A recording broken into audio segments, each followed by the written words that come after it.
Tell me about the business culture of WPG and 001, the gold standard, and the Ritz-Carlton culture. Okay, so I wanted to figure out what is our culture and how can I make the culture better. And I decided, and I looked at a lot of different models, Disney, Ritz-Carlton, other companies, and I decided really the only thing that we offer is a service to the client. Now, what people look at is they have websites with people with automatic weapons or guns or rappelling out of helicopters, doing all this crazy stuff, and they miss the entire boat of what we do. What we do is we provide a service, and we want to provide the service that is a gold standard level. And so I then went to all the Ritz-Carlton training. I did memorable customer experience, excellent service culture. I did a 2 or 3 day executive education class, going to a number of the symposiums, and I gathered all the information of what I wanted to do in establishing this gold standard culture for our company. And so I did that, and then I created my own training program, which is 2 to 4 hours. We do it 4 times a year. Again, the goal is in the beginning, you just want to get everybody on board that this is what we want to do. Eventually it has to get into their DNA. So when the phone rings, we're answering the phone less than 3 rings. When a client calls, that client is the number one priority in the office right now. It doesn't matter what everything else that's going on. We respond to the client. We respond to the client as fast as possible. So then we did a little bit of what the Ritz-Carlton does. We created our Credo cards. And so we created a Credo card, and we put our vision, our why, our model, our credo, and then the employee promises.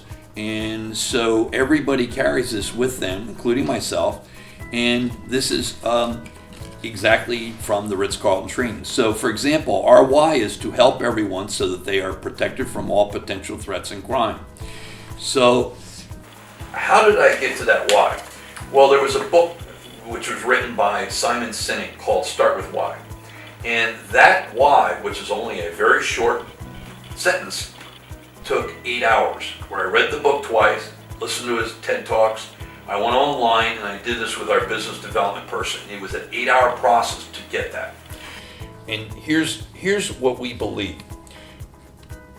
You know, we talk about our services, and we have our all-armed guys, and we're special forces guys.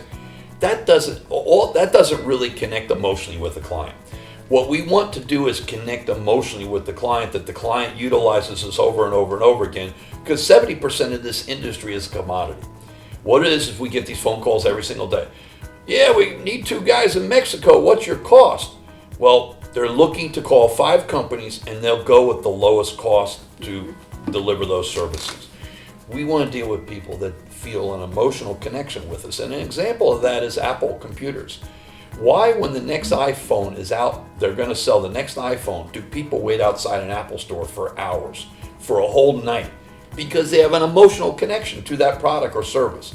And so that's what our goal is in our industry, is to develop an emotional connection with our clients. So that every time it's like, Kent's on the money. I got a threat and he's in Shanghai, China, and I got a response from Kent 5 minutes after I sent him an email. And that happens all the time. And I've been in China, and I've been in places all over the world where I get an email from the client and I respond and they're shocked. And I said, well, I'm currently in Shanghai, or I'm currently in a certain country, and I'll find out and we'll get back to you immediately. That's incredible. We don't want clients that are just price shopping. We're never going to win in those, because even if we take them as a client, they're going to leave us because they're going to go to a lower price. A relationship with them. Yes. And it's a long-term process too. It's not a short-term thing. with something so important.